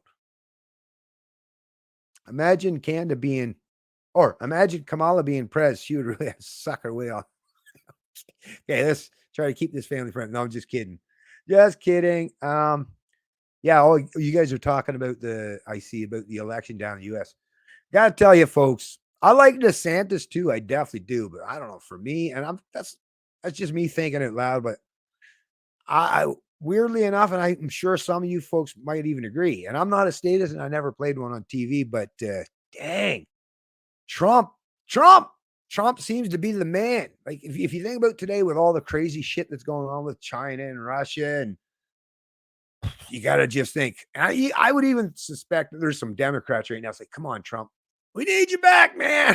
It's that guy, like, because of, it is because he's so unpredictable and not so easy to pin down, right? That is definitely something that will keep opponents or foreigners or those who want to influence or dominate at bay, because they're like, oh shit, I don't know what this guy will do, right? Whereas Biden, they recognize he's just maintaining the establishment, the status quo, even if there's rhetoric going on, blah, blah, blah, blah, chirping, right? Don't worry, the status quo is being maintained. And it is. And it really is, right? So yeah, Trump, the reason why they had to get rid of Trump is because, and that's how you know it's true, right? Is he was such a threat to the establishment. Look at the work that they put, even after he was gone, they spent years relentlessly harassing and targeting him and his family. So, I mean, it could all be just a Machiavellian show, right? But, in the absence of the knowledge of knowing whether it is or not, I definitely would err on the side of, in the 2024 elections, you just got to think that Trump's going to be the man, right? Although, once again, things could change and outcomes could be completely different. I am not a predictor of the future, and I could never pretend to know how this is actually all going to play out. But anyways, I'm looking, it's 1:48. I kind of went by. I usually been trying to keep my streams down to an hour and a half. Hey, we'll keep this one under two hours. Yeah, I hear you. Actually, let me just respond to that. I like them both, but the fact he pushed vaccines is a killer for me. I'm with you. I'm with you there. But that's the other thing too, is I'm always bouncing this stuff out. And I forget who not one person that said it. Lots of people have said it, not just recently, but in the past too, is like, yeah, but that's the thing, especially when you're talking about in the political realm. I just wish we didn't live in a world where status dominated the world, right? But it's the world we live in, and it's going to continue. And there's going to be an election in 2024. But you're never going to get anyone that's perfect, are you? No. Now, would Trump have forced it? Now, Trump supported like American companies, and you got to know that Trump is he's an American first kind of guy, right? So maybe that was his intention of pumping up the Pfizer, and maybe he, wasn't as privy to the knowledge that maybe we are, because the guy can't know everything at all times, you would think. But maybe it was just he just wanted it to be American companies to save the world or whatever. Who knows? Who would know? But yeah, if you're holding out for someone that you're going to agree with 100%, or that's going to fill every check every box, I just can't even see that ever happening, right? So I get you, totally with you, and good for you. That's the one thing. That's the one thing for all you folks in the chat. Like even when you talk with this stuff, at the very least, I know that you hold yourself and the people that you support, you hold them in very, very, very, or to a very, very high standard. And that to me, if you're continuing to do that, right on. Couldn't ask anymore, right? Couldn't ask anymore. Yeah, exactly. Trump didn't that's what I'm thinking, right? Like, yeah, he didn't make it mandatory. So, right? Rhetoric. I mean, if someone's out there saying, "Oh, I love the vaccine," right? Trump's out there, "Oh, the vaccine's the best vaccine in the world." I would say, "Look, you're not going to force me to take it, right? I can still go to work, right? I can still go." Okay, well then you keep shouting their vaccines. You'll probably find at some point in time that probably wasn't a good idea, right? Because I'm pretty sure maybe today Trump be like, yeah, there probably would have been a few things I could have held back on in terms of my exuberance. But once again, as long as you're not going to force your shit on me, okay, you keep spewing your rhetoric as long as Anyways, yeah, Mad Cat's got the right idea. SpongeBob for press. Right on, Mad Cat. Anyways, thanks to all you folks for joining the chat. Sorry if I missed some of the questions or comments there. You folks have been right on the ball in terms of the comments, and I do appreciate that. I really, really do, folks. We're not huge in numbers by any stretch. I know my streams, get very limited amounts of views, and not just even while they're live, but even subsequent to that. But for you folks that do, like I say, it's folks like you are the very reason why I continue to do what I do, and why I hold it so much hope. We don't have to be a majority. We don't even have to be a plurality. Just have to be the kind of people that are leaders by natural leaders, and are leading by example, and being a force for good in the world. How small we are doesn't really matter now. Like, of course, we want more and more to join us, but to continue out there, what I recommend is continue out there to lead by that example and do the best and hold yourself and those around you to high standards, right? Be reasonable, right? Even the status in your family, try his best. Turning them against you. That was popular there a while ago. I will even say that I was guilty, for a while, right? But what's that old expression? You get more bees with honey, right? Or something like that. Whatever we got to do, folks, whatever, because at the end of maintain your principles, never sell your integrity. That's for sure. But, you're smart people. So whatever you can do to help bring liberty, like I say, especially in particular in the areas where you have some influence or control in your own personal lives and stuff, and start local, because we all know. I think all of us now have come to realize that, just like Andrew Breitbart said so many years ago, is politics is definitely downstream of culture, and really in Canada in particular, and sadly even in the U.S., although they're better off than we are, thanks to their heritage and their constitution, I guess, and the way the people's minds are, at least a substantial portion. But in Canada, we're in a lot of trouble, folks. We're in a lot of trouble here, and we got to do whatever we can. We got to do what we can to bring liberty to as many people as we possibly can, and that's how you do it. If you have someone that's musically gifted, and they know how to write songs to inspire, people in terms of freedom and liberty, or good principles or good values. Those things are very powerful. Movies, music, television. That's why the left dominates so much. Is they're the dominant influences in culture today. The conservatives, the right wing, they seem to have left. I don't know. I guess conservatives, if you think about it, not all, right, but money was their ultimate goal. It seems to be their pursuit was money and fame and fortune, rather than maybe trying to go into more of these cultural aspects to especially if you're an actual conservative, right? Lots of things conservatives talk about maintaining these institutions, but they were the ones that abandoned them long ago. I mean, look at them now. They're all dominated by the left, all completely dominated by the left.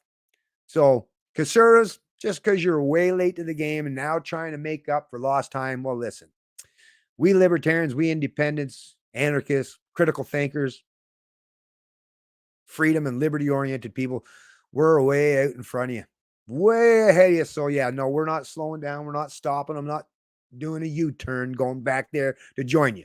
Maybe at some point in time, you'll catch up. It's going to be tough, though, because we're on a fast pace, right? We're on that exponential curve. So, I don't know. But maybe by the time you do get up here, we'll have already, hopefully, created that place that you should have been trying to defend all those many years and decades ago. And I think that's about the best way to finish that one off. So you folks have yourself a great day. Have a great rest of the day. Have a great weekend. It's a Canadian Libertarian.